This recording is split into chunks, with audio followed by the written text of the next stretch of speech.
Hey everybody, it's James, and this is one more of my CEO Jimbo show playlist videos.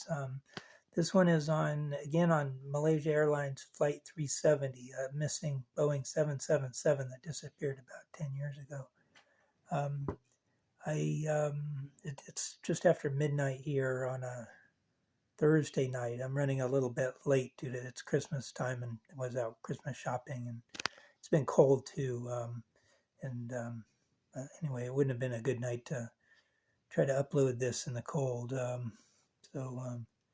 Anyway, I'm trying to keep it short too, so it doesn't take as long to upload. Anyway, I have kind of one kind of excerpt that I was going to show you from my 2 weeks of working on the section 3 of my book on navigation. And so on. So this is kind of about it, the whole thing. We have this excerpt here. It's, man, neat. It's in radar. I have to find it again. So sensitive. Let's see if I can do this without having to turn this thing off and start over again. It's about the flight data recorder not working. I did find it again. I have it. It's in my book under chapter 9 of my book on radar. Subchapter 4 is these intersections, Vampy and Makar. And there's kind of like two subjects in my excerpt here, and I'm sort of interested in the one for my book, and specifically about the subject of radar and the track. And then it mentions the FDR, which I'm interested in too, but it's not so much related to radar and the radar track.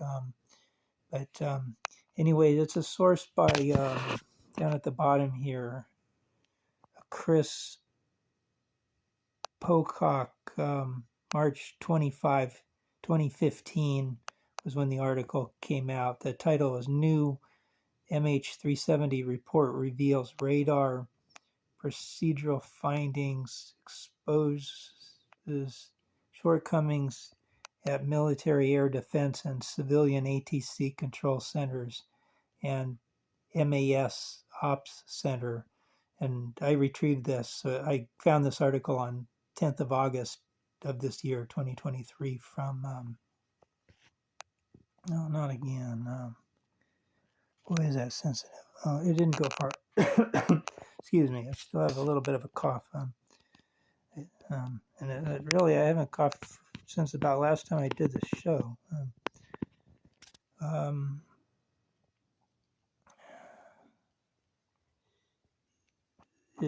Yeah, this is at Chris Peacock, https://ainonline.com.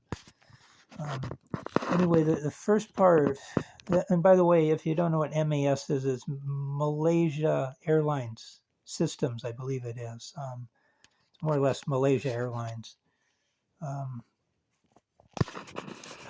The new report also reveals that MAS OCC, I'm not sure what that is, misled KUL, Kuala Lumpur Air Traffic Control, by suggesting that the aircraft was still flying until admitting 2 hours after it disappeared that they were relying on the Flight Explorer application that was not providing real-time tracking. A source close to MAS told AIN that the OCC did its best to contact MH370 via the SATCOM system on other company aircraft during that time. The report notes that it kind of changes the subject here on the thing. The one is about the radar, and it seems like it was keyword is like not providing real-time tracking, so that what they were kind of, somebody was saying was sort of like exact tracking of the plane was sort of like time delay at least or something like that. So I'm kind of working on trying to figure that out, and that kind of has to do with my radar chapter and so forth. Then they just kind of almost like change the subject here, just throw in this subject here. The report notes that the battery powering the underwater locator beacon, ULB, of the flight data recorder had expired. This seems preposterous. Even for a foreign carrier, I'm in the United States. My government basically says to be cautious with flying in foreign um, flights and that kind of thing. But it seems preposterous that the company that this could be true. Had expired. MAS admitted that it did not replace the device due to a maintenance scheduling oversight, but noted that the FDR flight data recorder was co-located on the aircraft with the cockpit voice recorder, whose ULB battery had not time expired. So it seems to me that this means one of two things. It means that these two devices, the cockpit voice recorder and the flight data recorder, are sort of almost like Siamese twins under the same power supply.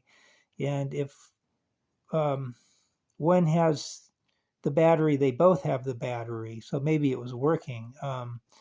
That's a possibility. I kind of would like to believe that. And that's probably the case. The other case is that these are separate, that there's like one battery and one electrical system for the CVR and one battery and electrical system for the ULB, which would mean that the one was working and the other was not. And so like when the rescue teams were like trying to hear these pings, um, they were only getting them from one box and not both boxes. I don't know how that works.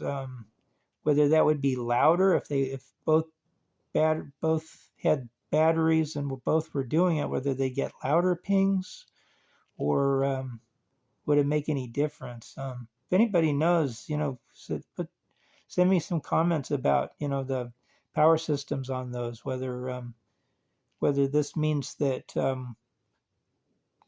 one didn't work and the other did, or that just there's like two different batteries, and um, uh, but they're both for the two systems, like a master battery and a backup battery or something like that. Anyway, that's it for tonight. I've got to keep it short. I was going to make my map drawings here. I don't really have anything to say about that. The common story is it took off from Malaysia here. There's like radar tracks to here, and then it like flew way down south and disappeared just ended up down here with no gas, and must have landed or crashed way down south west of Perth. There's like witness accounts that say that they saw the plane kind of circling down around the Maldives low, and other witnesses said that they saw it kind of like down low on the water here, and so on. So trying to kind of like piece this whole thing together to something that really makes sense. Anyway, thanks for watching. Have a nice day. But please like, comment, subscribe, all that type of thing. Especially comment if you know of how those flight data recorder systems work. The black boxes, whether there's like one electrical system for both of them. And I had a glider. They had like two batteries, but it had only one electrical system, and you could have a switch. You could select sort of the front battery or the rear battery. But the radio would work. If you're using the radio, you could use it off of either the front battery or off of the back battery. It didn't have both. You'd have to use one battery or the other. But the idea is if you use like the front battery until it dies, and it dies, then you just switch to the back battery, and you know, you probably still have batteries when you land, kind of thing. Anyway, have a good day. Please, again, please comment if you know how that works and so on. Have a good one. Bye.